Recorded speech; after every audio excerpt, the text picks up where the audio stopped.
Olá, meu nome é Tarcísio Bonifácio, eu sou aluno do Programa de Pós-Graduação em Desenvolvimento e Inovação Tecnológica em Medicamentos, o PPGD-ITM, do campus da Universidade Federal da Paraíba, e hoje iremos falar um pouco sobre o uso de materiais sintéticos no desenvolvimento de próteses e dispositivos terapêuticos. Essa apresentação ela faz parte da avaliação da disciplina de tecnologia de matérias-primas sintéticas e vamos abordar um pouco sobre essas próteses de desenvolvimento e dispositivos terapêuticos. Primeiro, para falar sobre ele, a gente tem que entender como surgiu e qual a filosofia por trás da utilização desses materiais enquanto prótese. A trajetória dos biomateriais, elas refletem uma profunda evolução do pensamento, principalmente no que tange no objetivo da utilização delas. Existem três gerações principais, onde a primeira geração ela fala sobre a bioinércia, onde o material deveria ser invisível ao corpo. Sem provocar nenhuma resposta biológica, o que foi visto, claro, que isso era impossível, já que todo material ou corpo estranho que é introduzido no corpo, ele gera uma resposta, e essa resposta normalmente é a formação de uma cápsula fibrosa e possivelmente a falha do implante. Isso é bem relatado, principalmente em próteses mamárias, onde se tem uma doença conhecida como a doença da prótese, e por conta disso, se pensou numa segunda geração de materiais, onde esses materiais agora eles não teriam que ser invisíveis ao corpo, eles teriam que promover alguma atividade biológica.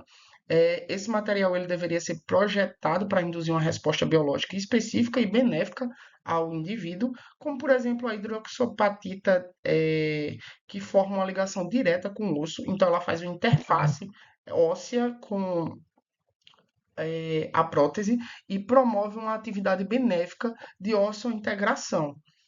Já a terceira geração, ela une um pouco da primeira geração, que fez muito sucesso, já que os implantes de materiais inertes eles foram amplamente estudados, com a segunda geração, que é promover uma atividade. E ela se relaciona muito com o biomimetismo e a regeneração tecidual, onde o material ele tem que simular completamente o mesmo tipo de material que já existe dentro do corpo do indivíduo, por exemplo, um material ósseo, enquanto ele promove um benefício ao indivíduo. Ou seja, ele tem que ter uma arquitetura similar ao que já existe no organismo, por exemplo, uma cartilagem ou a cabeça de um fêmur, e tem que produzir uma função diretamente para regenerar aquele tecido ósseo. Dentre os materiais, a gente tem os três principais, e a escolha de cada um vai variar de acordo com a função desejada. As três principais classes oferecem cada um aspectos únicos e com propriedades também únicas. O amplamente estudado são os metais, que eles oferecem alta resistência mecânica e um alto suporte à carga. Esse é utilizado há mais de um século como alvo de prótese. Já os polímeros, eles são relativamente recentes, eles são da década de 90 para cá, e eles têm alta versatilidade e flexibilidade. Eles são muito utilizados para cobertura de muitos metais, por exemplo, enquanto prótese. Já a cerâmica, ela vem junto ali com o polímero da década de 90 para cá, ela apresenta uma alta dureza, rigidez e geralmente promove uma bioatividade no organismo. Ela é amplamente utilizada em próteses de superfícies ósseas e também em implantes ortodônticos. Dentre os materiais que a gente listou, os metais e as ligas metálicas, eles são os mais amplamente estudados e os mais utilizados.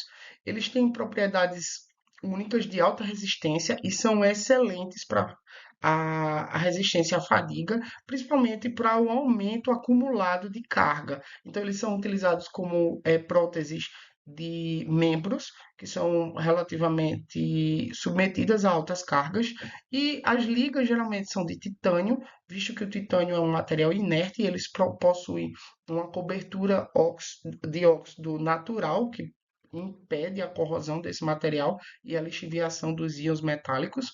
e também ligas de cobalto, cromo e alguns ácidos inoxidáveis. Eles são muito utilizados em prótese de quadril, joelho, implantes dentários, placas de fixação, de fraturas também é muito utilizado. E ele tem uma alta biocompatibilidade, principalmente o titânio, devido à sua camada de passivação de óxido, né? Como eu já tinha falado. O principal desafio da utilização dos metais é o que a gente chama de stress shielding. É basicamente uma incompatibilidade de rigidez entre o implante metálico e o osso que já existe ali no local. É, esse módulo de Young que ele fala, que ele mede a tensão e a resistência da superfície ou do material em gigapascal, ela pode demonstrar diretamente a diferença disso. Um implante metálico ele tem em torno de 100 gigapascal. Já um osso cortical ele tem em torno de 10 a 30 gigapascal. Então a resistência disso é muito maior do que o nosso osso. E o que isso vai ocasionar? O implante ele acaba protegendo o osso do impacto ou da corrosão direta, e esse estímulo mecânico ele é necessário para que o osso se regenere e que tenha um depósito maior de cálcio e a renovação daquele tecido. Como não existe esse impacto direto sobre o osso, ocorre que existe uma reabsorção óssea e uma atrofia por desuso, o que pode promover o afrouxamento do implante, uma eventual falha e uma própria degradação do tecido. Aqui a gente tem a diferença de um osso intacto e um osso operado. A gente vê aqui que aqui tem a prótese, você percebe que é uma prótese diferente da cabeça do fêmur normal, e a gente vê a degradação óssea aqui ocorrendo de maneira significativa.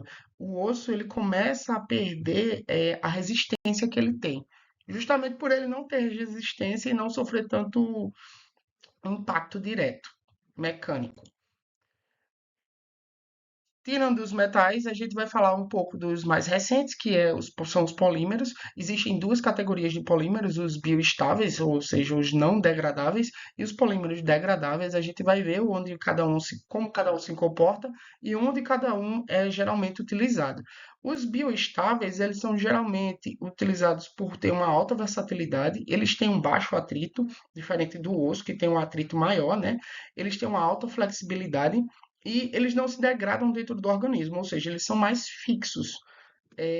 Como é o caso do polietileno de ultra alto peso molecular, que é esse aqui, o HMWPE, é mais fácil falar o nome dele completo do que a própria sigla. Ele é utilizado geralmente em superfícies articuladas, ou seja, lá naquele implante que a gente mostrou do fêmur, a parte que vai entrar em contato direto com o osso da bacia seria revestida por esse polietileno de ultra alto peso molecular. E ele pode ser utilizado também para aumentar sua resistência a desgaste quando você faz uma inferência direta de radiação gama, e essa inferência direta de radiação gama torna esse polietileno de ultra alto peso molecular um polietileno de extremo peso molecular, que é o HXLPE. E ele tem maior resistência ao desgaste do que o próprio ultra alto peso molecular. Outro amplamente utilizado é o PMMA. Eu acho que muita gente ouviu falar desse PMMA, principalmente como os de implantes ou de osteopróteses. Ele é o polimetilacrilato e ele é utilizado principalmente como cimento ósseo. Ele é muito utilizado principalmente por pessoas ou clínicas estéticas para preenchimento, o que não deve ser utilizado de maneira nenhuma. Ele deve ser utilizado normalmente para cimento ósseo mesmo, mas ele também é utilizado como na parte estética. Por ele não ser degradável, ele pode gerar dano com o tempo, por ele se acumular no organismo e liberar algumas substâncias que podem ser consideradas tóxicas se aplicado de maneira errada. Outros materiais também bioestáveis e não degradáveis é o EPTFE e o PET. O EPTFE é o politetrafluoroetileno expandido, que ele é altamente utilizado também para revestir interfaces entre ligas metálicas e o osso, e o polietileno talato, que é o PET. Ele também é utilizado na mesma, para mesmo objetivo, só que esse aqui ele também pode ser utilizado para para principalmente vasos, cirurgias onde preciso de implantar alguns vasos ou gerar angiogênese. Polímeros biodegradáveis, eles já diferente dos polímeros não biodegradáveis, os bioestáveis, eles têm uma degradação controlada, geralmente por hidrólise, e eles se degradam em produtos biocompatíveis que são naturalmente eliminados pelo organismo. A gente tem como exemplo o PLGA, o PLA e o PCl, que são o poliácido lático coglicólico, o poliácido lático e o policaprolactona. Eles têm uma taxa de degradação ajustável e controlada, dependendo da densidade que ele é implantado. E os coprodutos dele, geralmente ácidos láticos ou outros tipos de ácido, que participam de metabólitos secundários dentro do ciclo de Krebs. Então, ele é naturalmente absorvido pelo organismo e ele é convertido em ATP, gerando energia para o próprio indivíduo. Eles são normalmente utilizados como guias para fármacos ou fármacos de liberação controlada, e eles são muito utilizados como polímeros biodegradáveis na área de nanotecnologia. Já as cerâmicas, a gente vai ter também dois tipos. Temos as cerâmicas bioinertes e as cerâmicas bioativas. As cerâmicas, elas têm alta dureza, resistência à compressão e uma estabilidade química muito bem controlada. Os principais exemplos que a gente pode ter são cerâmicas do tipo alumina e zircônia, e elas são amplamente utilizadas nas cabeças femorais em artroplasias de quadril, que é a cirurgia onde a gente remove a cabeça do fêmur e implanta no quadril, devido à resistência ao desgaste e uma melhor mabialidade do que o próprio aço ou o próprio titânio direto no osso. Um dos desafios das cerâmicas bem inertes é que elas são frágeis e com risco de fratura, devido a ela ter essa rigidez muito bem estabelecida. Já as cerâmicas bioativas, elas têm uma propriedade de ligação direta com o osso. Elas têm uma interface mais bem definidas e elas têm como um exemplo a hidroxopatita, o fosfato de tricálcio e alguns biovidros. Aqui a gente tem um exemplo de biovidro na figura ao lado. Ele é bem bonitinho, eles têm, são utilizados em implantes mais onde não requer uma carga tão grande de impacto, e elas são aplicadas principalmente na osseo-integração em enxertos ósseos, principalmente de face, de regiões que não demandam alto impacto para essa prótese. Um dos desafios, como eu citei nos dois slides, de todas as cerâmicas, é a baixa resistência mecânica e o não suporte de carga. Aqui eu trago um estudo mais direto da integração de materiais, de como esses materiais se integram diretamente para formar um composto.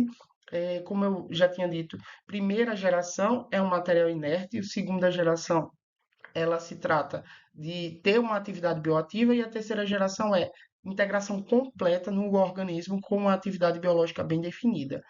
Nesse estudo de caso, eu trago três principais componentes que a gente apresentou aqui, onde é um sistema de multimateriais, onde cada componente tem uma função otimizada. A haste femoral aqui, ela é de uma liga de titânio, e ela é inserida dentro do fêmur, numa superfície porosa com revestimento de hidroxapatita e para fixação biológica. Já a cabeça femoral, ela é feita de cerâmica. Então, isso impede que o metal entre em contato direto com o osso e tem uma superfície de articulação maior, já que ela tem esse desgaste menor, ela pode ter esse movimento e não ter o impacto total como é o do titânio. Já o componente acetabular, que é essa partezinha aqui que vai direto dentro da bacia, ela é feita de um material polimérico, que é aquele de ultra alta densidade, que ela se encaixa direto na pelve e é um material resiliente, ele suporta esse atrito maior, tanto com a interface de cerâmica quanto com a interface de óssea. E ela tem um baixíssimo coeficiente de atrito. Como é feito naturalmente antes dessa tecnologia desses sistemas integrados? É, o titânio ele era inserido diretamente no osso, E mesmo que ele não tenha desgaste, ele tinha aquele shelter que provocava a diminuição da densidade óssea. Nessa interface, a gente tem um aumento também da sobreposição da carga sobre o osso, então isso evita que ele tenha esse desgaste, esse desuso do osso em si. E também evita alguns incômodos que os pacientes relatavam, como estalos e frio, quando o tempo estava mais frio, era sentido diretamente na prótese. Esse é um sistema integrado de alto sucesso e ele foi eh, proposto, na verdade, ele foi explorado no artigo de revisão de Sankar de 2023. A gente tem outro caso que eu vou trazer aqui, que é o estudo de casos de enxertos vasculares. Lembra que eu falei que alguns polímeros eles eram utilizados para fazer enxertos vasculares, como um preenchimento da safena completa para pessoas que não têm retorno venoso e etc. Para enxertias em grandes vasos, é super bem aceito e o enxerto ele tem um sucesso muito bem estabelecido. Por exemplo, o Dracon e o EPTFE, ele funciona muito bem em vasos maiores que 6 milímetros, como é no caso da aorta, e não tem nenhum dano colateral, já que o material ele é biocompatível e também ele tem uma elasticidade maior do que se fosse um material mais rígido como metal ou cerâmica, que é impossível em vasos. Já em pequenos vasos ou em vasos de pequenos diâmetros, se notou algumas dificuldades. A gente tem duas dificuldades que eu vou explorar mais no próximo slide, mas os enxertos como para bypass de coronário, que é aquela que faz a ligação da ponte safena, e principalmente em artérias periféricas menor que 6 milímetros, elas falham. E elas falham por quê? Principalmente pelo mecanismo de interface, que são dois: a trombogenicidade e a incompatibilidade de complacência. A trombogenicidade é porque a superfície sintética ela ativa as plaquetas e ela gera a cascata de coagulação, promovendo o aumento de trombos na região, e o trombo ele oclui ligeiramente o vaso. É visto em muitos casos dessa enxertia com um milímetro abaixo de 6 que o vaso morre poucos dias depois do implante, visto que ele tem um trombo e esse vaso ele oclui novamente. Já a incompatibilidade por complacência é porque, diferente do vaso, que tem uma complacência, tem essa característica de contrair e se expandir de maneira mais natural, o enxerto ele é rígido e a artéria nativa ela é elástica. Então é como se eu estivesse colocando uma bola de assopro dentro de um cano de PVC, onde o vaso natural ele é a bola de aniversário e ele gera um estresse de fluxo, já que eu estou saindo de um fluxo muito rígido para um fluxo mais complacente. E essa turbulência nesse fluxo, ela gera retorno venoso também, que é também conhecido como estresse na anastomose, que é justamente na junção entre o enxerto e a artéria. Ele também tem o estímulo de hiperplasia intimal, que é a proliferação excessiva, visto que está com alguma dificuldade de fluxo, o organismo começa a promover a proliferação celular para controlar essa complacência. E isso ele gera um acúmulo excessivo de células musculares lisas justamente nessa ligação, que promove novamente a oclusão por um ablamento dentro da luz do vaso. Esse estudo foi demonstrado por Ravi Shaikov, que tem essas duas dificuldades dessas enxertias com materiais poliméricos. Agora a gente pode falar um pouco da mudança de paradigma, onde eu tenho casos de sucesso e casos de desafio, como eu mostrei antes, e para materiais que são mais direcionados, que é como eu tinha falado, materiais que têm atividade biológica bem definida ou que se comportam como o próprio organismo e promovem uma atividade biológica. Esse é o caso do Sistema de Liberação de Fármacos, o DDS. Essa sigla está em inglês, mas o material ele não é apenas um suporte passivo. Ele não só está lá, como é o material de primeira geração. Ele é um vetor ativo que modula processos biológicos e libera fármacos diretamente. Isso é amplamente estudado e amplamente bem descrito na nanotecnologia. Esse sistema ele tem o objetivo de proteger os fármacos de degradação e liberar de forma bem controlada. A gente já tem alguns fármacos com nanotecnologia no mercado de liberação controlada. E as plataformas, principalmente, como eu falei, nanopartículas e polímeros biodegradáveis, como o PCL e o PLGA, que eu já tinha falado a vocês. Os mecanismos de liberação eles podem ser por difusão, o fármaco se difunde através da matriz polimérica e atinge o alvo, ou quando está em um organismo específico, ele vai difundindo passivamente durante um período controlado de tempo. Um de erosão, onde a matriz se degrada, por exemplo, em contato com o ácido, ela se degrada lentamente e vai liberando o fármaco, ou também por hidrólise e libera o fármaco aprisionado de maneira bem controlada ou total, dependendo do objetivo.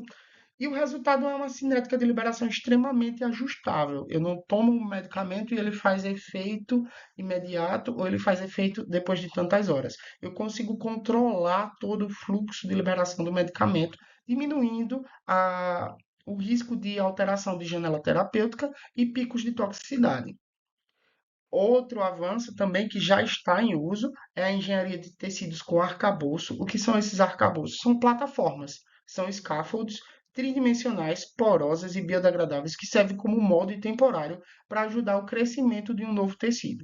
Isso são estudos mais recentes, são atuais, existem já implantes que estão sendo utilizados com esse tipo de tecnologia, mas estão todos em fase de desenvolvimento, como, por exemplo, um desenvolvimento de um stent para uma artéria coronária, onde ele promove uma angiogênese. Ele tem a função principal, essa engenharia de tecidos com arcabouço, de mimetizar a matriz extracelular e fornecer um suporte mecânico que libera sinais para regeneração celular ou para proliferação celular. É um processo que, enquanto o tecido novo se forma, o arcabouço se degrada e é substituído diretamente pelo tecido regenerado. Então é aquilo, coloco a prótese se adere àquela superfície que eu inseri e ela faz a função do tecido. A partir da sua liberação de fármacos ou de indutores de proliferação celular, essa prótese ela vai sendo degradada e ela funciona como uma matriz tecidual, onde o tecido novo vai crescendo ao redor dela até substituí-la completamente. Um outro uso também é de hidrogéis sintéticos, principalmente para tecidos moles, como cartilagens. É um material extremamente promissor e já é amplamente utilizado em algumas próteses, como o álcool polivinílico, PVA, e eles têm um alto conteúdo de água, então eles diminuem a toxicidade na região onde ele foi implantado. A consistência é extremamente macia, como a cartilagem, ele permite a difusão eficiente de nutrientes, oxigênio para as células diretamente, então ele não oclui o ambiente onde ele foi enxertado e ele tem uma biocompatibilidade extremamente alta devido a sua natureza hidrofílica, que diminui o estresse na região e a resposta inflamatória. Já para propriedades mecânicas ajustáveis, eles podem ser reforçados como reticulação ou compósitos, principalmente compósitos indutores de proliferação celular. Esses mecanismos eles são bem estabelecidos, mas eles têm algumas interfaces com a biologia na vida real que eles demonstram certas falhas, porque nenhum material é ignorado pelo corpo, que já quebra aquele primeiro paradigma das primeiras gerações, e a falha ocorre principalmente na interação que é muito complexa. Ali eu não tenho só um tipo celular passando, eu não tenho só um tipo de resposta imunológica acontecendo, eu tenho todo um ambiente biológico que vai ter essa resposta ao corpo estranho, principalmente a absorção de proteínas de superfície logo após o recrutamento de macrófagos, a evolução para uma inflamação crônica e a formação de uma cápsula fibrosa e o isolamento funcional do implante, que aí vai ser notado pelo paciente através de sintomas muito característicos, né, que é dor e a falha do próprio implante. Essa interface, mecanismo de falha de interface biológica, ele é amplamente estudado, como eu falei para vocês no começo, por próteses mamárias. É muito estudado, que é conhecida como a doença do silicone. Já a falha mecanoquímica, ela pode ser descrita diretamente pela tribocorrosão, que é uma sinergia destrutiva das articulações protéticas, não sendo um processo puramente mecânico ou químico, ela é uma mistura, é um ciclo vicioso. Um movimento mecânico remove a camada de óxido do titânio, por exemplo, E essa superfície, ela se corrói rapidamente nos fluidos corporais e a camada de óxido se refaz. E aí se repete. Remove a camada e o ciclo se refaz, acelerando a perda do material. Isso tudo porque todo sistema biológico está dentro de um ambiente que é aquoso e que é natural para metais ou qualquer liga metálica ter essa remoção e essa passivação natural. O titânio ele tem uma menor quantidade, mas ele ainda tem, que pode também gerar metabólitos secundários tóxicos ou metais lixiviáveis tóxicos para o organismo. Além disso, existe também a conhecida como doença da partícula, ou a osteólise periproteica. É uma causa de falha de longo prazo, principalmente gerando artroplasias, que demonstram a conexão direta entre a degradação mecânica e a resposta biológica patológica. É uma cascata de eventos. Primeiro gera partículas de desgaste, o movimento da articulação gera partículas submicrométricas, principalmente em polímeros, a ativação imunológica, já que tem polímero circulando no organismo, a resposta imune vai ser ativada. Tem a liberação de citocina, sinalizando essa inflamação, e não como parte do corpo, e sim como um corpo estranho. Recrutamento de macrófagos através de TNF-alfa, interleucina 1 e 6, que são principalmente responsáveis por resposta imunológica agressiva, e a ativação do osteoclasto, que são citocinas que estimulam as células a reabsorver o osso. E assim a gente vai gerar a osteólise. A osteólise é a perda óssea progressiva na interface com o implante, levando a um afrouxamento e falha. É aquela falha que eu falei para vocês, gerada pelo stress Sheldon. E isso tem todo um efeito biológico e todo um efeito imunológico também. Existem estudos que demonstram que não só acontece perda óssea, como ocorre algumas doenças imunológicas devido à presença desse implante. Agora a gente falou do desafio, a gente vai falar da fronteira e de onde é que esses materiais estão sendo levados, para onde estão sendo levados, né? A inovação ela reside na criação de sistemas mais dinâmicos, mais adaptativos. A gente está entrando agora na terceira geração, então os implantes eles tendem a ser mais inteligentes, eles interagem com o corpo de maneiras sem precedentes, principalmente hoje com a tecnologia da impressão 4D, 3D, da biologia sintética e da nanotecnologia que está sendo amplamente explorada. Hoje, o que se fala, quando se pensa em materiais e que se pensa em futuro, é de materiais inteligentes para próteses, né? Principalmente materiais que alteram sua propriedade de acordo com algum estímulo que é aplicado sobre ele. Ou seja, próteses com rigidez adaptativa alteram a rigidez em tempo real para otimizar a marcha. Então, eu tenho um implante cartilaginoso que em repouso pode ser mais rígido e quando ele é estressado ou sofre algum impacto ou tem uma alteração de pH no ambiente, que pode ser induzido, ele se torna mais maleável. A liberação de fármacos on demand, que é basicamente como se polímeros sensíveis a pH, a temperatura, eles no microambiente ácido, eles podem atacar diretamente um tumor, por exemplo, e a estimulação remota, como nanopartículas piezoelétricas que são ativadas por ultrassom e geram cargas elétricas que estimulam a regeneração óssea. Então, vejam, a gente sai de materiais rígidos, entra em materiais que têm bioação, e a gente vai para materiais que a gente consegue controlar em tempo real como eles vão se modular e como eles vão se comportar. Esse é o futuro dos materiais proteicos. Como eu falei, também a nanotecnologia ela é muito utilizada nesse arcabouço novo, né? Principalmente na parte de teradiagnóstica, que é basicamente diagnóstico em tempo real a partir de uma prótese implantada.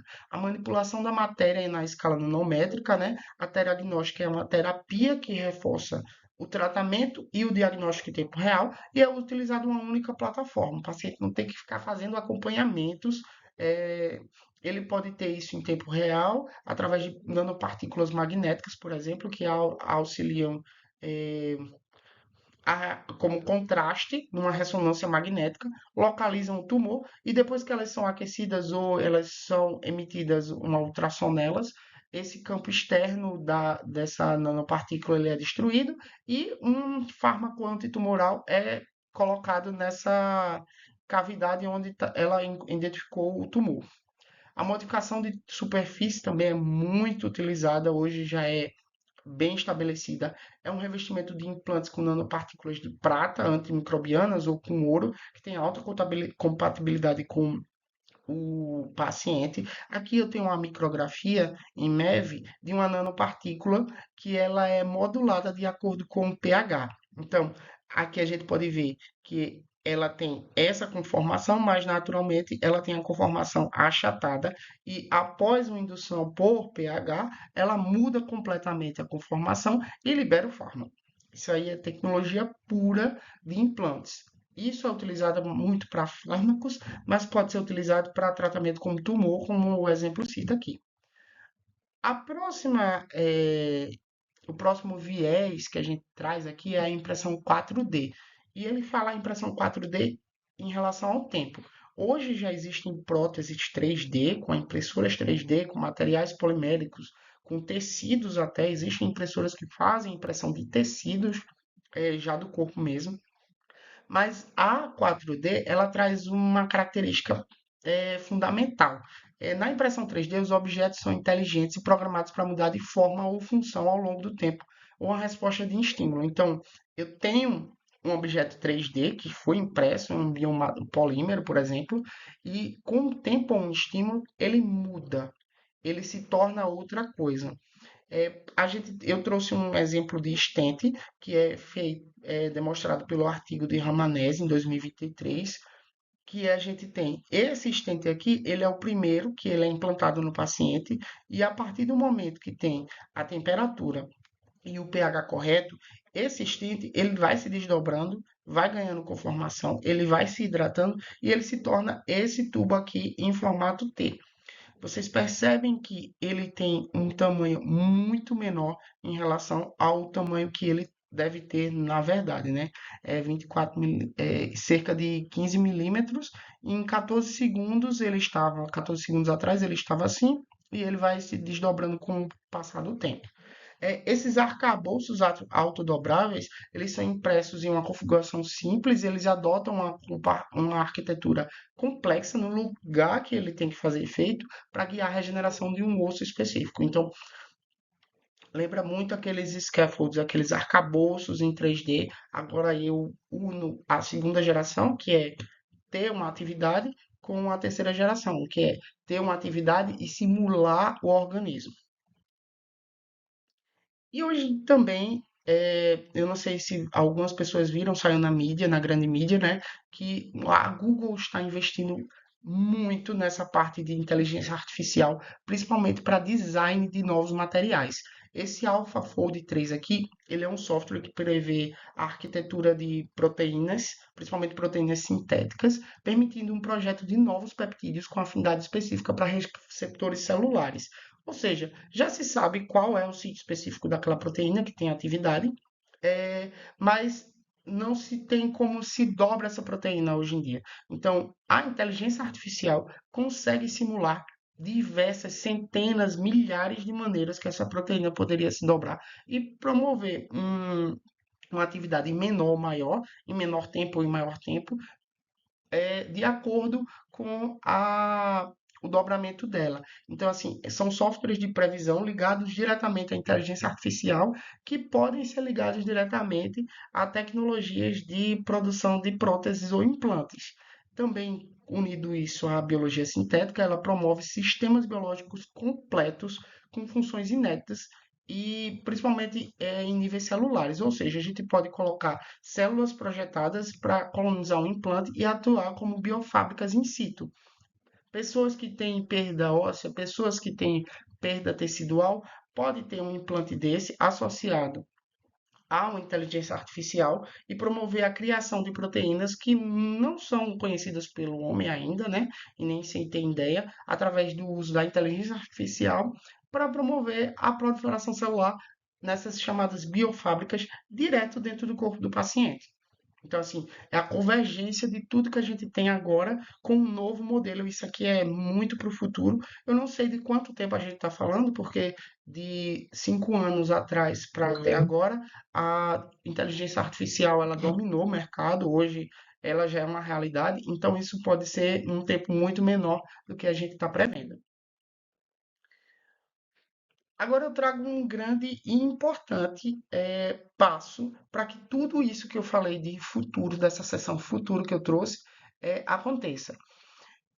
A jornada dos materiais sintéticos ela evoluiu bastante, com substitutos mecânicos passivos até ferramentas terapêuticas generativas. E o desafio central ele está principalmente na gestão da interface entre a biologia e a prótese, principalmente no que tange à degradação mecânica e uma resposta biológica destrutiva. A fronteira, ela está justamente em materiais inteligentes, nanotecnologia e IA, como eu acabei de falar, e ela promete acabar com esse desafio central e abrir portas para terapias mais personalizadas e diretamente ligadas à necessidade do paciente. O que temos de entrave hoje, muito especificamente, é o desafio se interpõe entre a inovação e a aplicação clínica. Então, existe uma diferença muito grande entre propor a teoria, propor o desafio em bancada e essa aplicação ela ser diretamente aplicada no paciente sem nunca ter sido feita. Então, a gente tem desafios legais, a gente tem desafios bioéticos em relação a isso.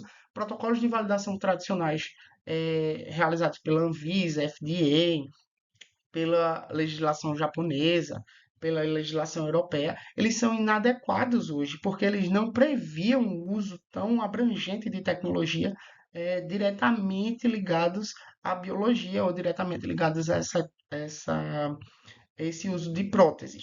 Então, eles não conseguem avaliar a eficácia e a segurança desses materiais que são extremamente dinâmicos. A legislação hoje não atende a isso. E principalmente em materiais que mudam de forma. Eles não conseguem ter legislação específica para isso. Tem falta de dados a longo prazo, já que tudo é muito novo, tudo é muito recente, o que torna o processo de aprovação extremamente longo, caro e arriscado. E superar esse desafio regulatório ele é tão crucial quanto o próprio desenvolvimento da inovação científica. Hoje, alguns países como Coreia do Sul, China, eles já estão muito na vanguarda dessas terapias, mas eles não são muito bem aceitos todas as publicações devido à regulação de outros países, principalmente a europeia, já que eles têm uma interface continental, né, de regulação com alguns países asiáticos. E isso pode ser um impacto diretamente de tempo, de custo e de dinheiro. Então, é necessário olhar muito bem para como vai ser regulado isso, quando vai ser regulado e quais leis realmente são eficazes para regular esse tipo de tratamento e esse tipo de próteses novas, né? Aqui eu trago as principais referências que foram utilizadas para construir esse trabalho e me coloco à disposição para qualquer dúvida, podem entrar em contato comigo. Muito obrigado e até a próxima.